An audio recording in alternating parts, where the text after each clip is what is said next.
Yes, students, today we will start class 12 geography book. The name of the book is Fundamental of Human Geography.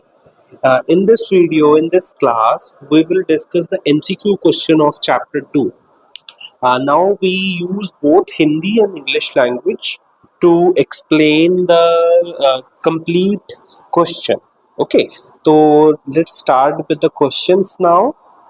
In this class, we discuss only the MCQ questions. MCQ is the multiple choice questions where you have four options and you need to choose one correct option here. Okay, so let's start with the question one. Which continent has the highest growth rate of population? So now we have four options. The name of the four continents here, that Asia, Africa, Europe, and Australia. Now we choose only one correct answer. तो here that according to text, that time जब हमने theory किया था तो we already discuss about the growth rate of different continents कि which continent is the highest growth rate. तो here right answer is option B. Africa continent is the highest population growth in the world. And here that one important question is that कि in which continent most populous countries are located. अगर question ये आता है कि किस महाद्वीप, किस continent पे सबसे ज्यादा पॉपुलेशन वाले देश हैं, किस कॉन्टिनेंट पे सबसे ज्यादा पॉपुलेशन वाले कंट्रीज हैं, तो उसका आंसर होगा एशिया, क्योंकि एशिया में चाइना एंड इंडिया दो ऐसे देश हैं जो सबसे ज्यादा पॉपुलेशन वाले देश हैं. तो यहाँ पे हमारा जो आंसर है वो होगा ऑप्शन बी, अफ्रीका. ओके, तो next question number 2. Which continent has the lowest growth rate of population? अभी हमने किया कि सबसे ज्यादा किस में है, किस कॉन्टिनेंट पे सबसे ज्यादा ग्रोथ है पॉपुलेशन की, वो है अफ्रीका कॉन्टिनेंट. एंड सबसे कम, now which continent has the lowest growth rate of population? That is Europe. ठीक है, तो ऑप्शन डी यूरोप, जो सेकंड क्वेश्चन है उसका आंसर है यूरोप. अगर आपको ये पीडीएफ डाउनलोड करने हैं तो आप हमारा जो चैनल है, व्हाट्सएप ग्रुप का चैनल है, और जो हमारा एक टेलीग्राम चैनल है उसको आप सब ज्वाइन कर सकते हैं. एंड यहाँ पे आपको multiple questions, case based question, CBQs, theory, revision and everything related to your class 10th syllabus, everything is available on that particular platform. And we have also the one application here where we provide the classes to the students, the tuition classes for the students. Those are in class 11 and 12 for geography, political science, history, sociology, any subject that you want. You can join on the application. That name of the application is a Mittar, Education Mittar. ठीक है, तो Mitra is mainly that friend, education friend.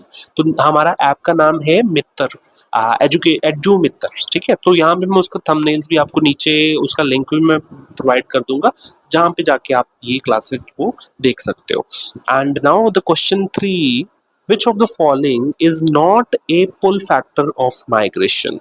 Which of the following is not a pull factor of migration? अब pull factor कौन सा नहीं है? तो we have four options. एक तो है water storage, option A. B. unemployment, C is the medical facilities, and D is educational facilities. तो अब यहाँ पे हम बात कर रहे हैं not a pull, not a pull. अब मैंने आपको बोला था कि push factors क्या है और पुल फैक्टर्स क्या है. तो push factors all the negative factors, pull factors those are attractive, mainly that attractive जो आपको अट्रैक्ट करते हैं, पॉजिटिव फैक्टर्स होते हैं. ठीक है, तो यहाँ पे उन्होंने पूछा कि नॉट ए पुल फैक्टर. अब पुल फैक्टर क्या है? पुल फैक्टर क्या है? ये एक नॉट पुल है, मतलब वो अट्रैक्टिव नहीं होगा. अब वाटर शॉर्टेज क्या अट्रैक्टिव चीज है? क्या वाटर शॉर्टेज एक अच्छी चीज है? नहीं है ना, तो that is a negative factor, that is a push factor. तो यहाँ पे यही आपका आंसर है. ऑप्शन जो हमारे पास ऑप्शन ए है, वाटर शॉर्टेज जो है that is not a pull factor because ये एक पुश फैक्टर है. हम उस जगह से, उस एरिया से माइग्रेंट होते हैं जहाँ पे पानी की कमी होती है, जहाँ पे वाटर शॉर्टेज होती है. तो वाटर शॉर्टेज क्या है, it's not a pull factors. बाकी पुल फैक्टर्स हैं क्योंकि वो सब पॉजिटिव है। अगर वहाँ पे एम्प्लॉयमेंट है, वहाँ पे मेडिकल फैसिलिटीज हैं, वहाँ पे एजुकेशन फैसिलिटीज हैं, तो वहाँ पे ज़्यादा अच्छी लिविंग हो सकती है। तो that's why these all are the pull factors and water shortage is a push factor. Next, question number 4. By the 2025 AD, that world population may be increased up to. अब ये हमें क्वेश्चन में पूछ रहे हैं कि बाय 2025 तक world की पॉपुलेशन कितनी इंक्रीज हो जाएगी, कितना हमारा जो है एक प्रिडिक्शन है, तो वो है 8 बिलियन। बट यहाँ पे मैं आपको जो राइट आंसर है वो है 8 बिलियन। 8 बिलियन पॉपुलेशन जो है वो 2025 तक होने की प्रेडिक्शन की थी, बट हमने वो 2023 में ही अपना जो वो टारगेट था उसको अचीव कर लिया।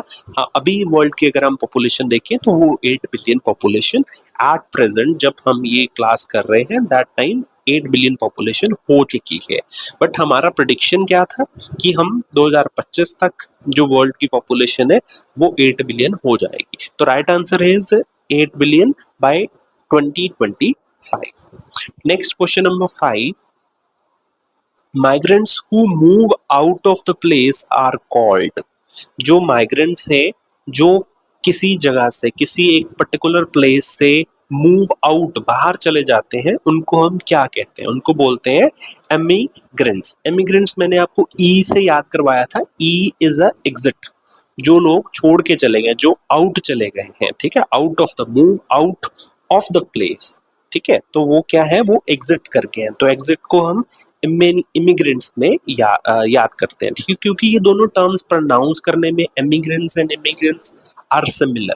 इसको याद रखने का तरीका यही है कि एग्जिट कर रहे हैं तो वो है एमिग्रेंट्स, ई वाले, एंड अगर वो इन है, इन टू द प्लेस आ रहे हैं, वो नए हमारी प्लेस में आ रहे हैं, तो दैट इज अ इमिग्रेंट्स, ठीक है, तो वो आई वाला होगा। तो यहाँ पे यही हमारा एक लॉजिक है, या इसको आप एक ट्रिक कह सकते हो। तो यहाँ पे migrants who move out of the place are called emigrants. Next question number 6.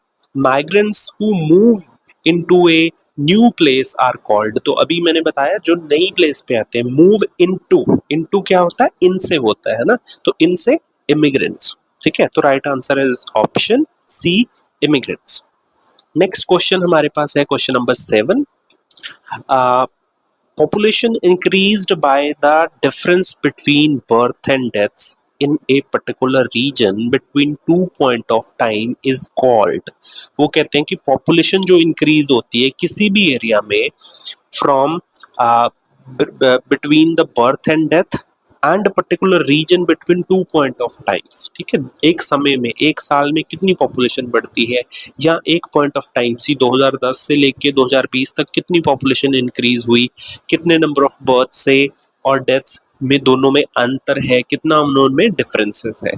तो ये सब जो है इसको हम क्या बोलते हैं, उन्होंने यही पूछा है कि अगर पॉपुलेशन इंक्रीज होती है from birth to death and from one time to another time, तो उसको हम कहते हैं natural growth of population. Natural growth क्यों कहते हैं? बिकॉज दीज टू इंडिकेटर्स, जिसमें लिखा है birth and death, birth and death is a natural things, है ना, these are the natural changes in the population.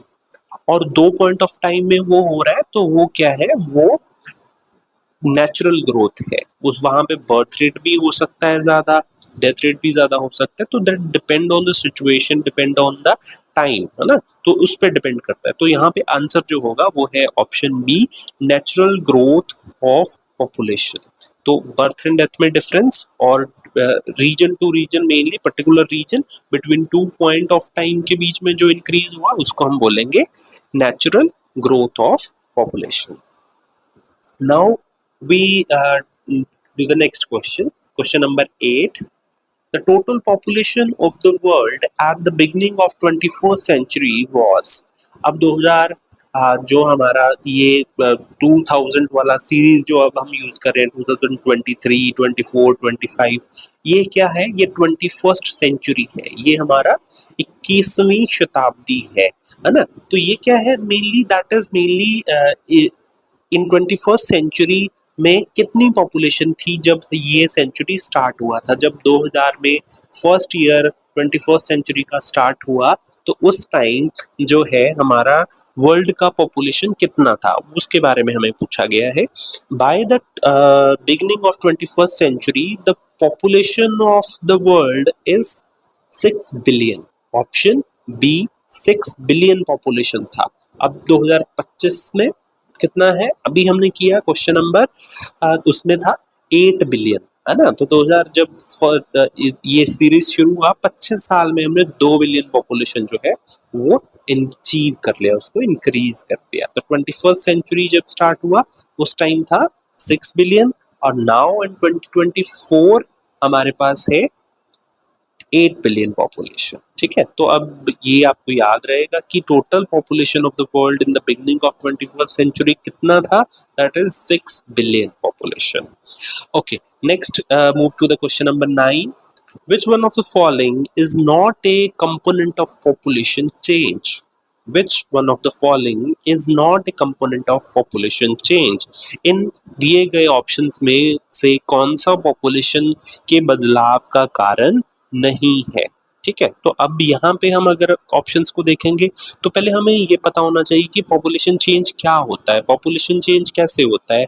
उसके 3 मेन कारण हैं, बर्थ रेट होना, डेथ रेट होना और माइग्रेशन होना। तो ये हमें अगर पता है कि these are the 3 components of the population change, तो हम इजीली इस क्वेश्चन को सॉल्व कर सकते हैं। तो answer is here it's a option B, sex ratio. The sex ratio is not a component of population change. तो I hope you all understand the questions. अगर अच्छा लगा तो लाइक जरूर कर देना, क्योंकि I will experiment during this video कि आपको कैसा लगता है, because we already providing the offline coachings, but it's my first video related to the class 12 geography कि उसमें आपको कैसा लगता है, कैसा एक्सपीरियंस हुआ। You will share your experience in the comments below. Okay, now the next question number 10 is change of population in particular area between two point of time is known as। अब वो पूछ रहे हैं हमें change of the population in particular area, किसी भी area में population change होती है जो एक point of times between 2 points of time के बीच में, मींस अगर आप देखोगे एग्जाम्पल के तौर पे कि 2023 से लेके 24 तक कितनी पॉपुलेशन चेंज हुआ, तो ये 2 पॉइंट ऑफ टाइम्स है ना। तो कितना चेंज होता है, उस चेंज को क्या कहते हैं, that answer is growth of population. ठीक है, तो पॉपुलेशन का ग्रोथ बोलते हैं। अब वो ग्रोथ कैसे भी हो सकती है, वो नेगेटिव हो सकती है, वो पॉजिटिव हो सकती है, it's depend on the situation. अगर कोविड जैसा कुछ आ गया तो हम कह सकते हैं कि पॉपुलेशन डिक्रीज भी हो सकती है, that is a negative growth, है ना। अगर सब कुछ नॉर्मल रहा, स्मूथ रहा, तो उसको हम बोलेंगे आगे इट्स अ पॉजिटिव ग्रोथ, क्योंकि बर्थ रेट ज्यादा होगा, है ना। अगर डेथ ज्यादा हो रही है तो वो नेगेटिव ग्रोथ होगा, अगर बर्थ ज्यादा हो रहे हैं तो वो पॉजिटिव ग्रोथ होगा। तो अगर वो नॉर्मली होता है तो उसको हम बोलते हैं ग्रोथ ऑफ पॉपुलेशन, पॉपुलेशन का बढ़ना। ठीक है, तो ये था हमारा question number 10। Next question number 11। The movement of people from one place to another within the country or to a foreigner country is termed as। वो हमें क्वेश्चन पूछ रहे हैं the movement of population from one place to another, किसी एक जगह से दूसरी जगह पे जाना। ठीक है, लोगों का एक जगह से दूसरी जगह जाना विद इन द कंट्री और किसी और देश में, अपने ही देश में या अपने देश से बाहर जाना, उसको हम क्या कहते हैं, तो उसको हम कहते हैं माइग्रेशन। Option C, migration. ठीक है, जैसे मैं एग्जांपल लेता हूँ, ऑलवेज मैं I will give the examples of migrant labours जो यूपी बिहार से पंजाब आते हैं, हरियाणा में आते हैं फॉर द पेडी कल्टीवेशन, है ना। वो चावल बोने के लिए पंजाब आते हैं, हरियाणा आते हैं, तो दीज आर द पीपल दोट्स in the country, within the country वो माइग्रेट करते हैं, तो दैट इज इंटरनल माइग्रेशन, है ना। अगर यही पैटर्न जो है पंजाब से लाइक स्टूडेंट्स जाते हैं पढ़ने के लिए कनाडा और वहाँ पे पीआर ले लेते हैं, तो वहाँ पे वो क्या कर रहे हैं, वो कर रहे हैं मेनली दे आर एग्जिट। ठीक है, तो वो क्या है, वो है एक्सटर्नल माइग्रेशन, वो इंटरनल नहीं है, वो विद इन कंट्री नहीं है, वो one country to another country है, दैट इज एक्सटर्नल माइग्रेशन, है ना। तो यहाँ पे हमें समझना है कि लोगों की मूवमेंट को हम बोलते हैं ज्योग्राफिकल टर्म में इट्स अ माइग्रेशन। अब माइग्रेशन के भी बहुत सारे टाइप्स होते हैं, वो हम अलग एक चैप्टर है वो हमारा पूरा माइग्रेशन का, वहां पे हम डिस्कस करेंगे। तो यहाँ पे आपको याद रखना है, the movement of people from one place to another within a country और a foreign country is termed as migration. Next, question number 12, the change of population expressed in percentage is called. The percentage में अगर हम population जो है हमारा change हो रहा है, चेंज जितना भी पॉपुलेशन में पॉजिटिव हुआ नेगेटिव हुआ, उसको हम अगर उसको दिखाना है परसेंटेज में, उसको एक्सप्रेस करना है, तो हम उसको क्या कहते हैं? दैट परसेंटेज इज कॉल्ड, उस परसेंटेज को हम कहते हैं growth rate. Growth rate of population, कितनी पॉपुलेशन बढ़ गई, अगर उसी को हमने नंबर्स में ना बताकर उसको परसेंटेज में बताना है कि इतने प्रतिशत जो है हमारी पॉपुलेशन है वो बढ़ गई, तो growth rate of population is mainly indicator. यहाँ पे हम चेंज दिखाते हैं फ्रॉम जिसको हम परसेंटेज में शो करते हैं, तो that is growth rate of population. ठीक है, तो I hope so you understand that. बाकी थ्योरी पार्ट में हमने थ्योरी क्लास में पूरा अंडरस्टैंड किया था कि ये क्या है, कैसे होता है। तो अगर आपने नहीं किया तो you will take reference from your NCERT class 12 book, वहां से आप रेफरेंस पढ़ के फिर ये क्वेश्चन को अच्छे से समझ सकते हैं। Now the question number 13, when the birth rate is more than the death rate between 2 point of time।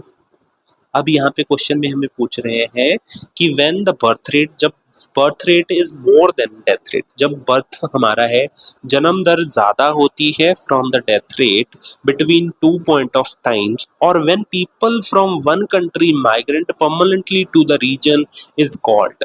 ठीक है, तो वो उसको क्या कहते हैं? ठीक है, तो अगर तो है कि बर्थ रेट ज्यादा है और डेथ रेट हमारा कम है, तो उसको तो हम कहेंगे इट्स अ पॉजिटिव ग्रोथ। और सेम जब जब हमारा people from other countries migrate permanently to the region, किसी और देश से यहाँ पे पॉपुलेशन आ जाना, वो यहाँ की पॉपुलेशन को इंक्रीज कर देते हैं, तो उस दोनों सिचुएशन में हमारा आंसर होगा it's a positive growth of population. क्योंकि पॉपुलेशन उससे क्या होगा, बढ़ेगा, क्योंकि एक तो यहाँ पे बर्थ रेट पहले ही ज्यादा था और ऊपर से कोई लोग जो हैं वो दूसरी कंट्री से, दूसरी स्टेट से हमारे रीजन में आ गए हैं, तो उन्होंने भी हमारी जो पॉपुलेशन है उसको इंक्रीज कर दिया। तो दैट कंडीशन में हमारे पास जो है वो क्या होगा, हमारे पास सरप्लस पॉपुलेशन होगा, और सरप्लस पॉपुलेशन को हम कहते हैं it's a positive growth of population. Next question जो है वो इसको बिल्कुल ऑपोजिट है। If the population decrease between 2 point of time is known as. अब पॉपुलेशन अगर कम हो गया है, वो डिक्रीज हो गया है with in 2 point of time, चाहे तो वो ज्यादा माइग्रेशन होने से कि ज्यादा लोग बाहर चले गए हैं उसकी वजह से हो सकता है, या ज्यादा डेथ्स हो गई हैं उसकी वजह से हो सकता है। तो पॉपुलेशन जब क्या होता है, डिक्रीज होता है, उसको हम क्या कहते हैं? उसको कहते हैं negative growth of population. Means population बढ़ नहीं रहा, वो नेगेटिव हो रहा है, वो कम हो रहा है। ठीक है, तो यहाँ पे क्वेश्चन नंबर 14 का आंसर है option D. Now the question number 15, the first stage of demographic transition theory. ये बहुत ज्यादा इंपॉर्टेंट टॉपिक है आपका चैप्टर 2 का, क्योंकि in this question, in this theory, that theory talks about the demographic transition, कि हर एक कंट्री का डेमोग्राफिक्स चेंज कैसे होते हैं, क्या क्या उसमें हम प्रेडिक्शंस कर सकते हैं, कैसे हम पॉपुलेशन को जो है उसके अकॉर्डिंग पॉलिसीज एंड प्लानिंग्स बना सकते हैं। ये most important, it's a most important topic of your class 12 chapter 2। हर साल इसमें से क्वेश्चन, चाहे वो सोर्स बेस्ड क्वेश्चन में आए, चाहे वो थ्योरी पार्ट में आए, चाहे वो केस बेस में आए, ये क्वेश्चन जरूर आता है डेमोग्राफिक ट्रांजिशन थ्योरी से हर साल। और इसका डायग्राम भी आपको ना याद कर लेना है, पूरा अच्छे से बना के देख लेना है, क्योंकि डायग्राम जो है वो आपकी ज्योग्राफिकल जो रिप्रेजेंटेशन है पेपर में, कैसे आप उसको रिप्रेजेंट कर रहे हो, उसको ज्यादा बेटर वे से रिप्रेजेंट करता है। ठीक है, थ्योरी में लिखते रहोगे कोई ज्यादा उसका बेनिफिट, मतलब ठीक है उसको भी एवेल्युएट तो किया जाता है, बट अगर आप किसी चीज को जोग्राफिकली रिप्रेजेंट करते हो तो that is more attractive to the examiner, क्योंकि एग्जामिनर को हमने इम्प्रेस करना है, बिकॉज हम तो नहीं जानते कि कौन एग्जामिनर है और वो कैसा है ना। तो हमारा पेपर ही जाके वहाँ उसको हमको रिप्रेजेंट कर रहा है उसके सामने, तो हम उस रिप्रेजेंटेशन को कैसे दिखाते हैं दैट इज मोर इम्पॉर्टेंट। अगर आपको 100 आउट ऑफ 100 ज्योग्राफी में लेना है तो ज्योग्राफी में geographical representation is more important, ठीक है। बाकी सब्जेक्ट्स में लिटरेचर में क्या है, मैथ्स में क्या है, वो अलग बात है, but in geography you need to more diagram to represent your answers, है ना। तो चलो एमसीक्यू में तो नहीं रिप्रेजेंट कर सकते हम डायग्राम बना के, बट थ्योरी की बात करते हैं हम यहाँ पे, है ना।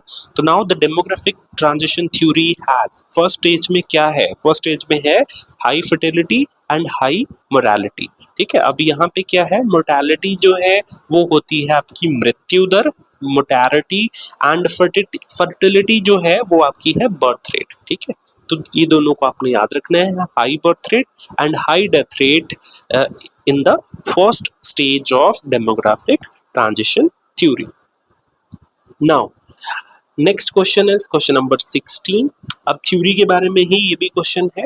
ए theory which tell us about the population of any region change from high birth to high death to low birth and low death as society progress from rural to agrarian and illiterate to the urban industrial and literate society. These changes occur in the stage which are collectively known as। अब इस theory का question यही पूछा गया है कि इस theory में है कौन सी थ्योरी ये सब बताती है कि जो लोगों की पॉपुलेशन है वो बढ़ती है, वो इलिटरेट टू लिटरेट बनते हैं, वो एग्रीकल्चरल टू इंडस्ट्रियलाइज्ड बनते हैं, वो high birth rate to low birth rate बनते हैं, वो high death rate to low death rate represent करते हैं। तो ये कौन सी थ्योरी है, तो आपके सिलेबस में तो एक ही थ्योरी है, वो है डेमोग्राफिक ट्रांजिशन थ्योरी। तो इसका ऑप्शन ए जो है वो आपका सही आंसर है। कौन सी थ्योरी ये सब कुछ बताती है, कलेक्टिवली हमें ये सब कुछ सब आइडियाज देती हैं, सब चेंजेस के बारे में बताती है, तो वो है demographic transition theory and demographic transition, option A, ठीक है। तो ये आपका सही आंसर है। Next question number 17 number question. When the population move from one place to another, the place they move from is called। अब कोई अगर पीपल है वो मूव करते हैं from one place to another, कहीं एक जगह से वो दूसरी जगह चले जाते हैं, that place they move from is called. अब कौन सी प्लेस से, वो the place they move from, जहां से वो गए हैं उस प्लेस को क्या कहते हैं वो पूछा जा रहा है। The place they move from is called the place of origin, जहां पे उनका बर्थ हुआ है। लाइक पंजाब में से कैनेडियन स्टूडेंट्स जो कनाडा पढ़ने के लिए जाते हैं तो वो पंजाब को छोड़ के जाते हैं। अब पंजाब क्या है, उनका प्लेस ऑफ ओरिजिन है, जहाँ पे उनका बर्थ हुआ था, बर्थ प्लेस। अब कहाँ पे गए हैं वो क्या है, वो प्लेस ऑफ डेस्टिनेशन है। कनाडा का कोई भी सिटी, विनिपेग हो, सरी हो, मॉन्ट्रियल हो, है ना, एडमिंटन हो, कोई भी जहाँ पे भी वो गए हैं वो क्या है, that is a place of destination. And जहाँ से जा रहे हैं वो पंजाब में से जा रहे हैं तो that is a place of origin. तो यही इस क्वेश्चन में भी हमें बताया कि when the people move from one place to another, the place they move from is called that is place of origin. Next question number 18। When the people move from one place to another, the place they move is called। अब जहाँ पे वो जा रहे हैं मैंने अभी आपको बताया वो क्या है, that is a place of destination। Option A is a right answer here। Next, that is a match the following mainly, not a match the following। इसमें आपको बताना है कि which is a not a correct pair। अब इसके सामने like one है, that is a Mediterranean सी। अब मेडिटेरियन सी में कैसा क्लाइमेट है, क्या वहाँ पे प्लेजेंट क्लाइमेट है, यस इट्स अ राइट, तो ये तो करेक्टली मैच कर रहा है। गंगा प्लेन्स में मिनरल्स मिलते हैं, आई थिंक सो नहीं, यहाँ पे मिनरल्स तो नहीं मिलते। Ganga plain is important for the agricultural region, है ना, यहाँ पे एग्रीकल्चरल अच्छा होता है, तो मिनरल्स यहाँ पे नहीं मिलते, तो that is a incorrect pair, ये करेक्ट पेयर नहीं हो सकता। तो दैट हमारा आंसर भी ऑप्शन बी ही है, 2। Ganga Plains is not a mineral rich area, that is a agricultural region. तो same Osaka in Japan is a industrial region, हाँ सही है. दैट किस्तांगा जाम्बिया कॉपर माइंस हैं, यस राइट आंसर, ये right pair है. तो only कौन सा पेयर जो है वो गलत है, that is Ganga plains. Ganga plains में मिनरल्स नहीं मिलते, यहाँ पे एग्रीकल्चर होता है. तो that is a incorrect pair. क्योंकि क्वेश्चन आपको ये बड़ा ही ध्यान से पढ़ना है, जहाँ पे लिखा है ना करेक्ट और इनकरेक्ट, ये ध्यान से देखना है. समटाइम्स हम जल्दबाजी में एमसीक्यू का ऑप्शन वहाँ पे फिल कर देते हैं कि ए बी सी, बाद में हम उसको काटते हैं. समटाइम्स हमारे पास टाइम नहीं होता, हम बाद में उसको नहीं देख पाते, तो दैट टाइम हमारा मार्क्स जो है वो थोड़ा सा इग्नोरेंस से ही जो है वो एक आधा मार्क्स कटा जाता है. क्योंकि जितना भी अभी तक मैंने एनालाइज किया है टॉपर्स, है ना, जितने भी टॉपर्स आते हैं ज्योग्राफी में, वो एमसीक्यू में उनका कमांड बहुत ज़्यादा होता है. क्योंकि थ्योरी में तो सबका सेम है, उसमें कोई ज़्यादा वेरिएशंस नहीं होते मार्क्स में. बट अगर किसी के 1 मार्क्स 2 मार्क्स कट रहे हैं तो वो कटते हैं due to the MCQ questions. तो एमसीक्यू को आपको बहुत ध्यान से करना है, क्योंकि मोस्ट ऑफ द स्टूडेंट इनको सीरियस नहीं लेते हैं. ठीक है, ये मेरा एक्सपीरियंस है. तो एमसीक्यू को एक्सपीरियंस से साथ आपने करना है और अच्छे से उनको अटेम्प्ट करके आना है. Next question number 20. Asia has many places where the people are few and the few places where the people are very many. This is the remark made by. ये आपका चैप्टर जो 2 है उसका फर्स्ट चैप्टर के first page पे ये lines लिखी हुई हैं कि एशिया में कुछ ऐसी जगहें हैं जहाँ पे बहुत कम लोग रहते हैं, और ऐसी भी जगहें हैं एशिया में, ऐसी भी प्लेसेस हैं जहाँ पे बहुत सारे लोग रहते हैं, है ना. तो दैट इज, किसने ये जो है ये लाइन जो है ये दिया है, that is line that remarks it made by the George B Cressey, है ना. तो ऑप्शन ए जो है वो हमारा सही आंसर है. ठीक है, जॉर्ज बी क्रिस्ले जिसने ये बात बोली है कि Asia has many places where the people are few and the few places where the people are very many. Next question number 21. Which is the most important factor that attract the human inhabitation in the particular area? अब question है which of the most important factor, most important factor जो है वो क्या है, लोगों को attract करता है. क्या लोगों को क्लाइमेट, इनहॉस्पिटेबल क्लाइमेट मीन्स अच्छा बुरा क्लाइमेट कह सकते हैं, अच्छा क्लाइमेट जो नहीं होता, जहाँ पे हम नहीं रह सकते, वो क्या होता है, इनहॉस्पिटेबल क्लाइमेट. नेचुरल डिजास्टर वाला रीजन क्या हमें अट्रैक्ट कर सकता है, नहीं कर सकता. तो कौन सा रीजन हमें अट्रैक्ट करता है रहने के लिए, इनहैबिटेट करने के लिए, तो that is availability of water, है ना. पानी जहाँ पे होगा हम यहाँ पे जो है वो रह सकते हैं, वहाँ पे हम सर्वाइव कर सकते हैं, क्योंकि वहाँ पे अवेलेबिलिटी ऑफ वाटर है ना. और वहाँ पे हमारी जितनी भी बेसिक नीड्स है, हम एग्रीकल्चर के लिए, बाथिंग, क्लॉथिंग, है ना, ड्रिंकिंग, एवरीथिंग के लिए हमारे पास अवेलेबिलिटी ऑफ वाटर है. ठीक है, तो यहाँ पे हमारा आंसर जो है वो होगा ऑप्शन ए, क्योंकि availability of water is the most important factor for the inhabitation. Next question जो है वो है the population, question number 22. The population growth or population change refer to dash of inhabitants of the territory during a specific period of time. अब population क्या है, growth जो है, जो population change जो है उसको हम कैसे represent करते हैं, that refer to dash of the inhabitants of the territory during a specific period of time. तो वो क्या है, वो है हमारा change in नंबर्स. क्योंकि किसी भी एरिया में जब पॉपुलेशन चेंज होता है या पॉपुलेशन ग्रोथ होता है तो वहाँ पे क्या होता है, वहाँ के डेमोग्राफिक नंबर्स, वहाँ के रहने वालों लोगों की गिनती में चेंज आता है, that is the change in numbers. Next question number 23. In how many years world population increased from 5 billion to 6 billion? कितने सालों में जो हमारी वर्ल्ड की पॉपुलेशन है वो 5 बिलियन से 6 बिलियन हो गया. तो ये कितने साल का टाइम लगा, 12 ईयर्स का, है ना. तो 12 साल में हमारी जो पॉपुलेशन है वो 1 बिलियन इंक्रीज हो गई, 5 बिलियन टू 6 बिलियन हो गई। बट 6 बिलियन जो 2022 में था, अब हमारे पास जो है 2025 तक 8 बिलियन, मींस 2 बिलियन और बढ़ जाएगा, है ना।